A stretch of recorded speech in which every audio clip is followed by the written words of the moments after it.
I mentioned this very early on. Sunday is Mother's Day, which means I still have 2 days to get a couple cards. All I wanted to say, there's a custom for many people on Friday night to recite Eshet Chayil to the woman of the house. It's not something I ever grew up doing. It's not something that we ever did in my house, or my Friday night ritual, which centered around my Bob and Zeta's house, really. Not something we ever did, but I know of it, and it's a very beautiful tradition, right? All I wanted to share is that on I guess this Mother's Day, it's not in my life. I have my mother.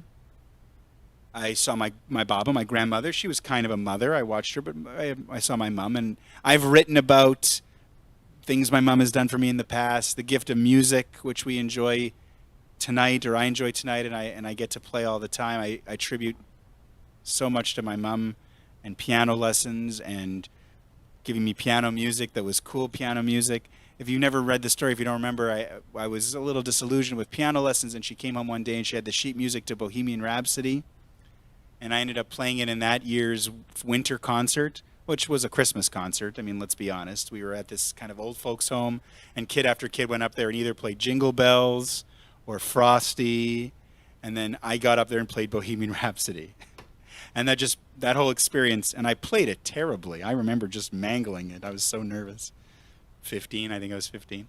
But that was a transformative moment. And my mom, I've talked about that before, and then I met my wife, and I saw her mom, who was an amazing mom too, and a totally different mom from the way my mom was a mom, but also very similar values. So I saw her as a mom, and I saw what she could do, and incredible appreciation for her and for her mother, an Oma, a matriarch. But this Mother's Day, and it's not the first one, but maybe it's now because we have another son, and because I've made some decisions in my life, and I'm going to be at home quite a bit more to be around with my kids. But this Mother's Day, I'm particularly, and what's the tie-in with Eshet Chayil is that Eshet Chayil is translated as a mother, a woman of valor.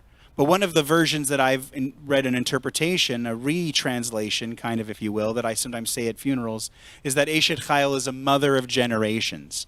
And I bring this up because, I've seen my mother, I've seen my mother-in-law, I've seen my Bob, I've seen my wife's grandmother, and I've had this kind of idea of what mothers look like. But I'm acutely aware this Mother's Day, maybe more so than ever, that I'm watching my wife become a mother of generations right before my very eyes.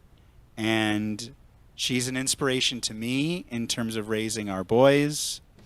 She has always been an inspiration to me. When we sing in the Misha Berach, she talks, the line about making our lives a blessing. And she has always encouraged me to do that as a rabbi and in my whatever work I'm doing. And I just wanted to make a special toast in an Eshet Chayil kind of moment to my wife, Heather, who is working so hard the last 3 months, ever since she put a pause on her career, to be a mother.